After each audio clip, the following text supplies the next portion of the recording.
नमस्कार दोस्तों। इस वीडियो में मैं आपको बताने वाला हूँ एमएस वर्ड में इंसर्ट मेन्यू बार के स्मार्ट आर्ट ऑप्शन के बारे में। इससे पहले के ऑप्शन जानने के लिए हमारे चैनल को लाइक और सब्सक्राइब कर दें। साथ ही इससे पहले के ऑप्शन मैंने इसी वीडियो के अपने डिस्क्रिप्शन बॉक्स में दे रखा है, तो जिस किसी ने भी अभी तक ना देखा हो वो मेरे इस वीडियो के डिस्क्रिप्शन बॉक्स में जाके देख सकता है। तो स्टार्ट करते हैं आज का ये वीडियो। तो एम एस वर्ड में ये जो आपको स्मार्ट आर्ट ऑप्शन और चार्ट ऑप्शन दिया गया है, इन दोनों ही ऑप्शन का काम होता है अगर आप एम एस वर्ड में कोई डेटा प्रेजेंटेशन के तौर पे तैयार करना चाहते हैं, यानी किसी भी डेटा को अगर आप दूसरे को समझाना चाहते हैं एक अट्रैक्टिव वे में, एक प्रेजेंटेशन वे में, तो उसके लिए हम स्मार्ट आर्ट और चार्ट ऑप्शन को यूज़ करते हैं। साथ ही ये दोनों ऑप्शन काफ़ी एडवांस लेवल तक यूज़ किए जाते हैं और इनकी इंपॉर्टेंस एक्सेल में सबसे ज़्यादा होती है। तो यहाँ पर इन ऑप्शन को पहले समझते हैं।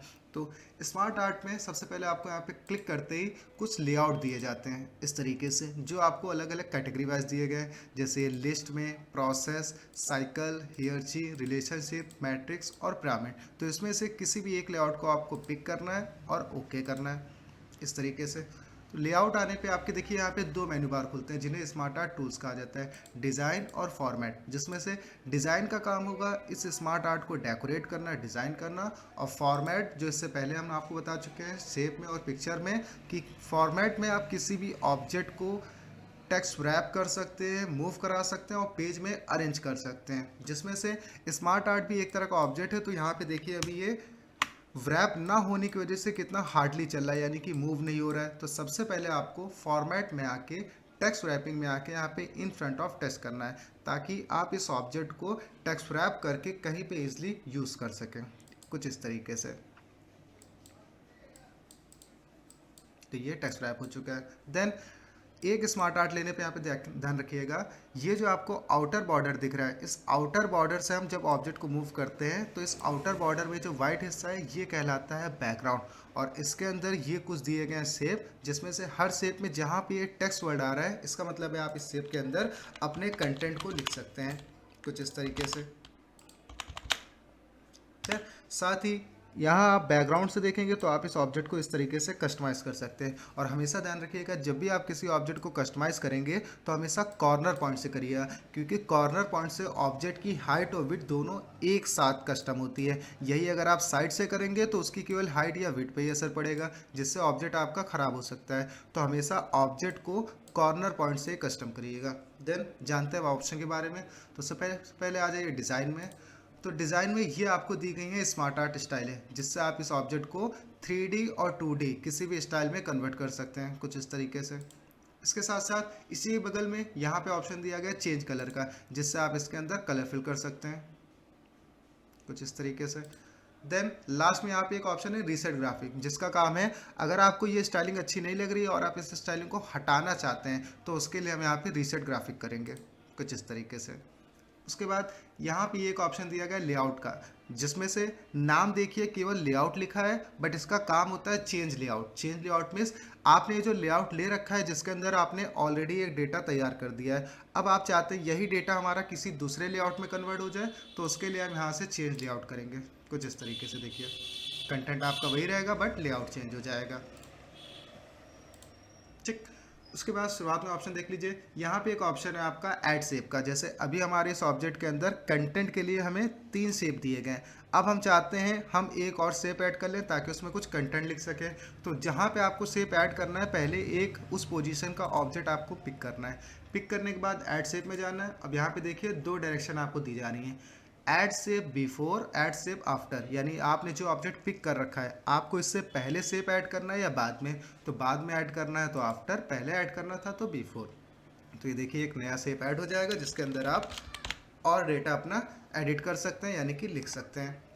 नेक्स्ट यहाँ पे एक ऑप्शन दिया गया है बुलेट्स का। बुलेट्स का काम होगा जैसे अगर आप किसी एक ऑब्जेक्ट के अंदर पॉइंट वाइज कुछ काम करना चाहते हैं, यानी कई सारी चीज़ें आपको सीक्वेंस में लिखनी है, तो उसके लिए यहाँ पे ऐड बुलेट्स कर दीजिए, जिससे उसके अंदर देखिए इस तरीके से सीक्वेंस आ जाएगा, और जितना आप इंटर करते जाएंगे उसी के अंदर सीक्वेंस ऐड होता जाएगा। उसके अलावा अगर आपको किसी भी ऑब्जेक्ट को इसमें से डिलीट करना है तो डिलीट करने के लिए बस उसको पिक करिएगा और डायरेक्टली कीबोर्ड से डिलीट प्रेस कर दीजिएगा। इस तरीके से एकदम सिंपल वे में ऑब्जेक्ट डिलीट हो जाएगा। उसके नीचे ये एक ऑप्शन है राइट टू लेफ्ट। जैसे अभी यहाँ पे हमारा एक बीच में ट्रायंगल दिया गया और ट्रायंगल के राइट साइड हमारे तीनों शेप आ रहे हैं। अब अगर हम अपनी राइट साइड के शेप को लेफ्ट साइड करना चाहते हैं तो उसके लिए यहाँ राइट टू लेफ्ट पोजीशन दी गई है, जो हर लेआउट में अलग अलग तरीके से काम करेगी। उसके नीचे ये का ऑप्शन दिया गया लेआउट का। इस ऑप्शन को ध्यान रखिएगा, ये जो लेआउट ऑप्शन है ये पर्टिकुलर केवल एक कैटेगरी पे काम करेगा। जैसे अभी मैं इसको हटा देता हूँ, यहाँ पे आपको यूज़ करना है हियरची कैटेगरी का ये वाला ऑब्जेक्ट। ओके,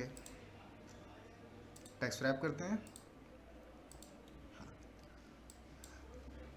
देखिए अब ये ऑप्शन आपका यहाँ पे खुलेगा लेआउट ऑप्शन। तो ये ध्यान रखिएगा केवल हियरची कैटेगरी पे ही चलता है, बाकी के जितने लेआउट दिए गए हैं उन सभी पे लेआउट ऑप्शन काम नहीं करता है। तो इसका काम होगा, जैसे अभी यहाँ पे हमको ये एक लेआउट दिया गया है जो थोड़ा बहुत क्या प्रेजेंट कर रहा है कि आपको यहाँ पे एक मेन हेडिंग लेनी है जिसके अंडर में एक सब हेडिंग आएगी, और उस सब हेडिंग के अंदर में ये हम यहाँ पे 3 पॉइंट को यूज़ कर सकते हैं। अब हमारे उसको प्रेजेंट करने का थोड़ा दूसरा तरीका हो, जैसे हम एक के अंदर में 2 हेडिंग चाहते हैं सब हेडिंग, तो यहाँ पे देखिए ये है बोथ कैटेगरी, जिसके लिए पहले पिक किया, बोथ पे लगा दिया। तो अब यहाँ पे एक के अंडर में ही ये दोनों सीक्वेंस हो गए।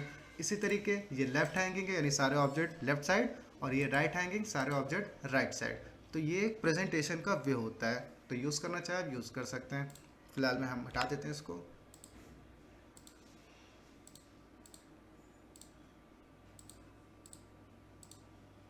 देन उसके बाद यहाँ पे एक ऑप्शन दिया गया है प्रमोट डिमोट का। अब इसका काम होगा,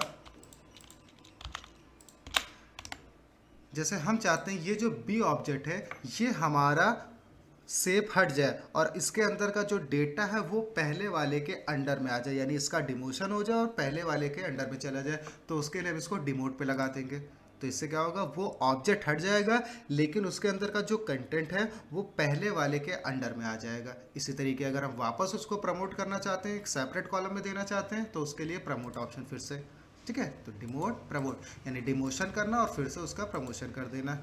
इसके साथ साथ नीचे एक ऑप्शन दिया गया है टेक्स्ट पेन का, जो एक टेक्स्ट पैनल कहलाता है। अब इसका काम है, जैसे अभी अगर हमें किसी शेप के अंदर कंटेंट लिखना है तो हमें डायरेक्टली उसको पिक करना पड़ रहा है, फिर हम जाके उसके अंदर इस तरीके से कंटेंट लिख पा रहे हैं। बट अगर हम इन सभी ऑब्जेक्ट को एक जगह से कंट्रोल करना चाहते हैं, यानी जब भी हमें टेक्स्ट एडिट करना हो तो हम डायरेक्ट एक जगह से सबको एडजस्ट कर सकें, तो उसके लिए यहाँ पे आपको टेक्स्ट पेन पे क्लिक कर देना है। क्लिक करते देखिए अब हर ऑब्जेक्ट का आपके अंदर यहाँ पे एक कंट्रोलिंग आ रहा है। आप किसी भी ऑब्जेक्ट को डायरेक्टली यहीं से एडिट कर सकते हैं, आपको वहाँ शेप को पिक नहीं करना पड़ेगा, कुछ इस तरीके से। तो ये टेक्स्ट पैनल कहलाता है।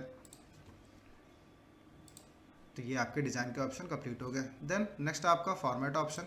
तो फॉर्मेट में यहाँ पे दिया गया आपको एक ऑप्शन एडिट इन 2D। तो ये ध्यान रखिएगा, ये ऑप्शन तब ओपन होगा जब आप डिज़ाइन में स्मार्ट आर्ट पे 3D ऑप्शन अप्लाई कर चुके हैं। जैसे अभी हमने ऑब्जेक्ट को इस तरीके से 3D कर दिया, अब हमें ये 3D स्टाइल अच्छी नहीं लग रही है और हम इसको नॉर्मल 2D में लाना चाहते हैं, तो इसके लिए अब आपको यहाँ पे एडिट इन 2D करना है। तो ये 3D से 2D में कन्वर्ट करता है। वापस अगर करना है तो फिर से इसको अनचेक कर दीजिए, वापस हो जाएगा, ठीक। देन ये एक ऑप्शन दिया गया है चेंज शेप का। इसका काम है, जैसे अभी हमारे इस ऑब्जेक्ट के अंदर 3 आपको राउंडेड रेक्टेंगल मिलने हैं, अब इनकी हम शेपिंग चेंज करना चाहते हैं स्क्वायर में या सर्कल में, तो उसके लिए यहाँ एक ऑब्जेक्ट को पिक करके चेंज शेप में जाना है और चेंज शेप, कुछ इस तरीके से। एक साथ अगर आपको कई ऑब्जेक्ट का चेंज करना है शेप, तो उसके लिए कीबोर्ड से शिफ्ट प्रेस करके आपको एक साथ कई ऑब्जेक्ट को पिक कर लेना है।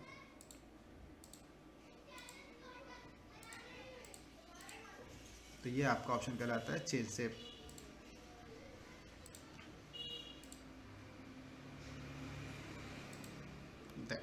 उसके बाद ये एक ऑप्शन है लार्जर। इसका काम होगा, अगर आप किसी शेप को पर्टिकुलर शेप को बड़ा करना चाहते हैं तो यहाँ से लार्जर यूज़ करना है, छोटा करना है तो स्मॉलर,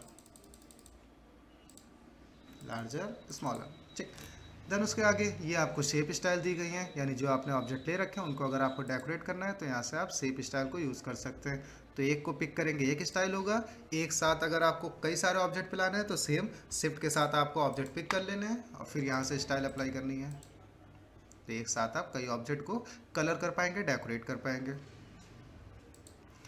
उसके बाद यहाँ पे आपको दिया गया है शेप फिल का, कि अगर आप पर्टिकुलर अपने हिसाब से सॉलिड कलर ग्रेडियंट टेक्सचर का यूज़ करना चाहते हैं, जैसे हम लोग शेप में करते हैं, तो यहाँ से आपको शेप की पूरी कैटेगरी दी गई है, जिसमें से अब ध्यान से रखिएगा, स्मार्ट आर्ट में हमने बताया था आपको एक बैकग्राउंड एरिया भी होता है, तो ये जो व्हाइट व्हाइट हिस्सा दिख रहा है ये बैकग्राउंड है। इसको भी अगर आप कलर करना चाहते हैं तो आपको ये आउटर बॉर्डर पे क्लिक करना है, ये जो बॉर्डर दिख रही है आउटलाइन, इस पर क्लिक करना है। इस पर क्लिक करने से बैकग्राउंड सही सिलेक्ट होगा। तो क्लिक किया, देन सेव फिल। अब यहाँ पे देखिए ये बैकग्राउंड कलर हो रहा है। तो बैकग्राउंड में सॉलिड कलर, पिक्चर भी आप फिल कर सकते हैं। यहाँ से ग्रेडियंट्स और बनानी है तो मोर ग्रेडियंट्स, इस तरीके से। और टेक्सचर वगैरह लगाना है तो यहाँ से टेक्सचर ऑप्शन आपको मिल जाएगा। देन पर्टिकुलर शेप को करना है तो उसी ऑब्जेक्ट को पिक करके आप यहाँ से ग्रेडियंट टेक्सचर सारी चीज़ें अप्लाई कर सकते हैं।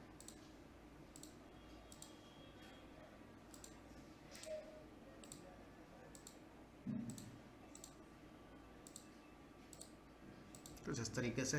देन उसके आगे ये आपका शेप आउटलाइन दिया गया है, जैसे बॉर्डर में भी हमारा आउटलाइन आ रही है तो इसको भी कलर करना है तो यहाँ से आप आउटलाइन कलर चूज़ कर सकते हैं। सेम उसमें भी एरो यूज़ करना है, डैशेज यूज़ करना और विट यूज़ करना, जिससे पहले हमने आपको शेप में बताए थे।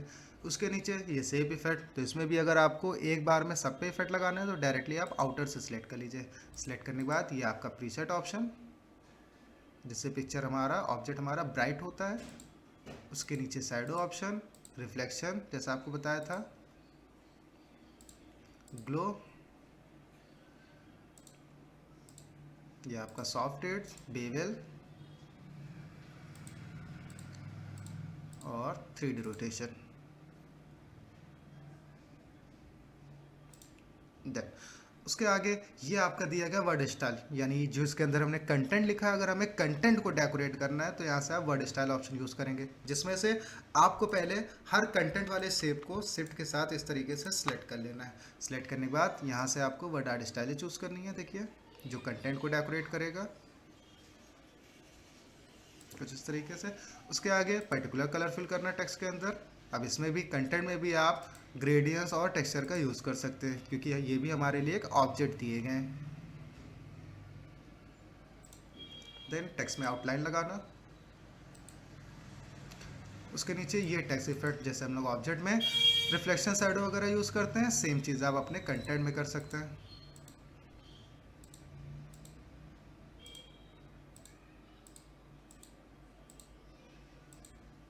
ये देखिए ट्रांसफॉर्मेशन, सारी चीज़ें आपको एक ऑब्जेक्ट की तरह मिल जाएंगी।